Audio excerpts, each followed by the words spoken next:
Bonjour!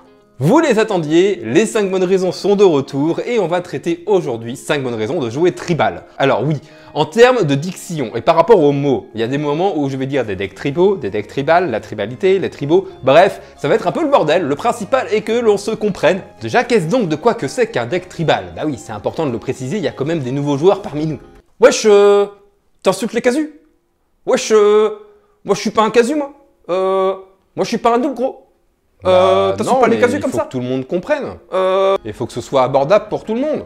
Parce qu'après, t'as les gens qui sont pas contents parce que je sais déjà ce que tu dis dans tes vidéos, gna gna gna. Puis après, t'as les gens mais moi je comprends pas parce que je suis un peu nouveau, du coup j'aimerais bien comprendre. Est-ce que tu pourrais développer un petit peu les choses qui te paraissent basiques? Go, il y en a marre pour tout le monde. Tout format confondu, un deck tribal est principalement composé de créatures qui partagent un certain type. Elfes, gobelins, oiseaux, dieu, etc. etc. Qu'est-ce qu'un type de créature? Ça paraît bête aussi, ça nous paraît tous logique. Le type des créatures est marqué juste en dessous de l'image de la carte. Il y a marqué créature, et son type.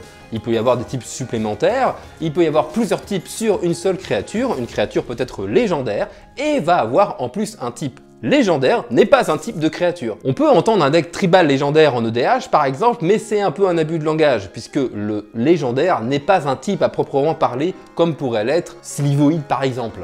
C'est une logique de jeu qui est idéale pour les débutants parce qu'on va retrouver une seule et même mécanique dans les decks. Pour preuve, le premier duel deck qui est sorti, dans lequel il y a 2 decks préconstruits, était 2 decks tribaux, elfes contre gobelins. Numéro 1, les types de créatures que l'on retrouve un petit peu partout.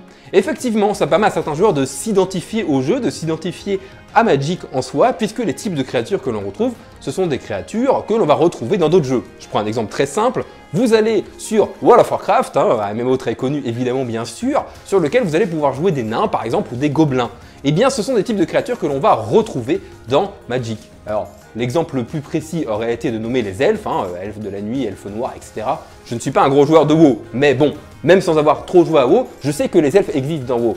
Et du coup, le fait de savoir ça, si j'étais un gros joueur de WoW, je vais pouvoir relier aussi ça et pouvoir m'identifier à Magic du fait de retrouver aussi des elfes dans Magic. Ça peut être une bonne porte d'entrée dans Magic, aussi le fait d'aimer le tribal, d'aimer jouer un certain type graphique de créature et de pouvoir s'y retrouver plus facilement. Bref, un bon attrait pour des joueurs qui ne seraient pas habitués à Magic, qui va situer le jeu Magic ou l'assemblage de jeux de cartes à jouer et à collectionner dans un esprit pop culture, heroic fantasy vachement présent.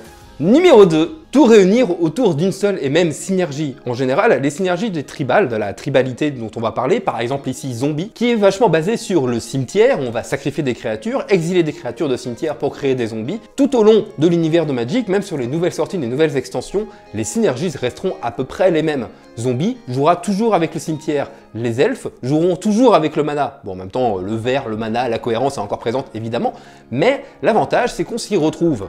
Et qu'à partir du moment où on aime une synergie d'une tribalité, on sera toujours content de la retrouver et on peut jouer avec ça aussi sur le building de notre pack. Ce qui me fait une excellente transition pour numéro 3, des decks évolutifs dans le temps. Ce sont des decks qui peuvent évoluer dans le temps, surtout dans les formats éternels pour le coup, avec des mécanismes qui ne vont pas périmer. Ça périme pas, ça veut dire que c'est pas super bio, parce que quand c'est bio, normalement c'est censé périmer plus vite, parce que c'est un peu plus frais. Évidemment, il faut que le format soit adapté aussi pour pouvoir garder des mécaniques et des decks déjà construits pendant un petit bout de temps. Donc on retrouve ça principalement dans les formats éternels, comme le Commander par exemple à tout hasard. Numéro 4, des lords, des papas et des mamans. Certes, les lords et les papas, leur rôle va être de booster, par exemple +1/+1 sur tous les zombies ou +1/+1 avec tous les elfes, les autres créatures du même type, mais pas que. Ils vont aussi en général synergiser avec une mécanique bien connue de la tribalité, ou pas. On se rappelle, les zombies, comme on le disait tout à l'heure, la mécanique c'est de jouer avec le cimetière, / avec le sacrifice, donc c'est cohérent. On retrouve pas mal de lords qui sont des créatures légendaires. Qui dit créature légendaire dit commandant pour le format Commander. Et du coup, ça va nous permettre de découler toutes, déjà les couleurs évidemment bien sûr des cartes qu'on va pouvoir jouer dans notre pack, et aussi de la synergie principale. Et comme il y a pas mal de lords légendaires qui sont présents, ça permet vraiment de faire des decks extrêmement intéressants sur la tribalité. Un peu le dieu de tout ça, le papa de tout ça, j'ai envie de dire que c'est un peu Morophon, Pentacolore qui synergise avec toutes les tribalités. Alors évidemment, c'est pas le plus optimisé en fonction du type de créature que vous voulez jouer, mais par exemple, un Pentacolore Morophon Tribal Dieu, c'est rigolo, c'est rigolo, c'est pas le deck le plus compétitif du monde évidemment bien sûr, mais en Commander à 4 c'est assez sympa à jouer si c'est bien monté. Numéro 5, ce sont des plans de jeu qui sont en général assez fair-play. Si mon adversaire arrive et qu'il me dit je vais jouer tribal chat, on sait à peu près à quoi s'attendre puisque les mécaniques restent souvent les mêmes. Du coup, moins de surprise qu'un deck qui ne va pas forcément avoir de mécanique tribal. D'où le fait que ce soit un petit peu plus noob friendly, puisqu'on va pouvoir prévoir un petit peu plus ce que notre adversaire va jouer, après avoir en fonction du power creep des cartes, du power creep aussi des decks et aussi du format dans lequel on joue. Évidemment, si tu joues mono rouge gobelin, en termes de fair play, parfois, sur un nouveau joueur qui ne connaît pas du tout le pack, c'est pas ultra fair play. Bon, bah j'ai gagné tour 3 parce que je joue mono rouge gobelin sur un format éternel. Voilà, wouhou, super intéressant comme partie. Ouais, c'est compétitif, ouais. Ouais, waouh, ah. Et maintenant, quelques raisons bonus de jouer un deck tribal. Vous pouvez vous taper des délires assez rigolos. Allez, on monte des decks avec des tribalités complètement what the fuck, genre, tu vas monter un deck oiseau.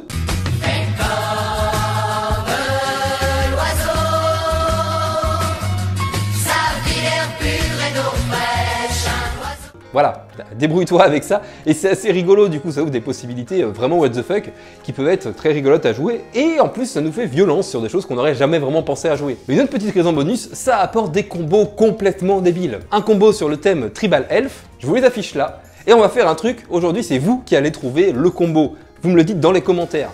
Allez, je vous laisse le temps de regarder. Bon, c'est assez crétin.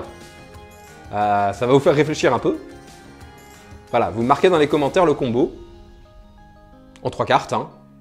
Sachant qu'on joue un deck Tribal Elf, c'est important.